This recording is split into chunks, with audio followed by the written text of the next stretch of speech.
Ayan na nga, day 4 dito sa Palawan. City tour, kasi pauwi na kami mamaya. So nandito kami ngayon sa Puerto Princesa, Baywalk.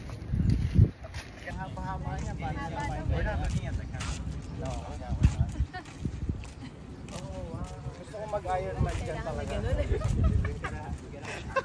Kailangan mo acting. Yeah, no smoking, no littering.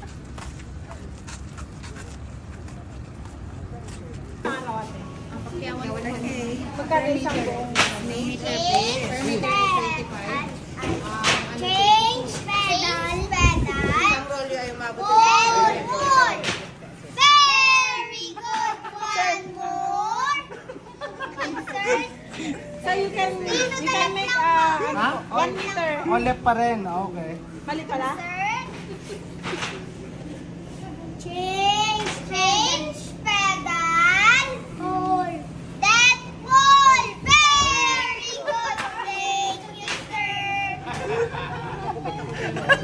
Just imagine, sir, one. So, ito yung mga product na dinadala sa kultura dun sa Maynila. Tingnan nyo naman.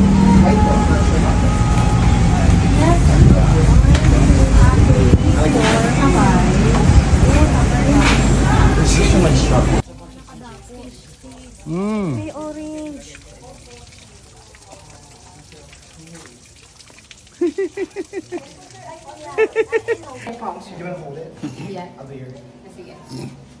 Pikit la. Oh, shoot. Bigay ko sa ibi. Ako lang po. Oh, okay. Oh, shoot. Yeah, okay na. Please, okay na. Yeah. How's the feeling? That's so cool though. Wait lang pa. Totoo yan, di ba? Totoo siya. Oh my gosh. Oh, that's okay, totoo yan. Hindi yan toy. Oh, love ka niya. Alam mo, kala din, ano? No.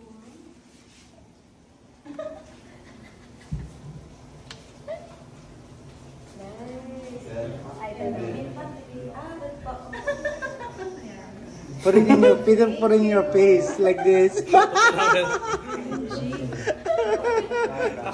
Turn.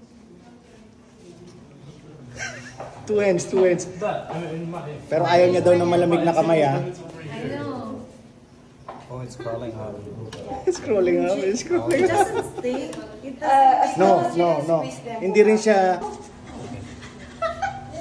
Sorry, can you? Hindi ganito yung agas eh. Malaki. Ganun mo yung isang mo pang kamay para dadapo siya doon. Ayan. Naku, saktan mo.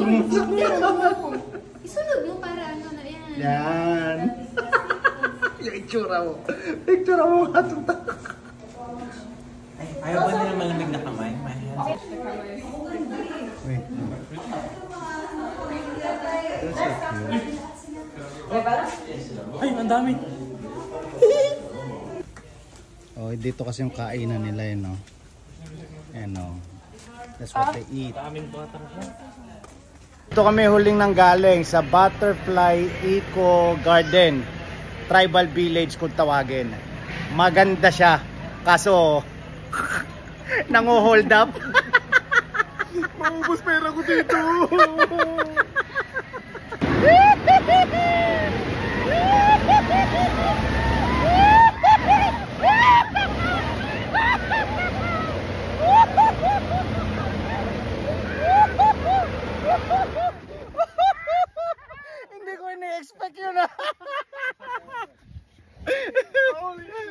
Welcome to Baker's Hill. Lupang hinirang ka ba? Kasi pag naririnig kita, napapatigil ako. At ang matindi pa nun, napapahawak sa puso ko. Kung sino ang dahilan ng saya mo, pustahan tayo, siya din ang dahilan ng matinding pag-iyak mo. Ay! Paano ko ipaglalaban ang pagmamahal ko sa iyo kung ako lang ang nakakaramdam nito? Corny rin.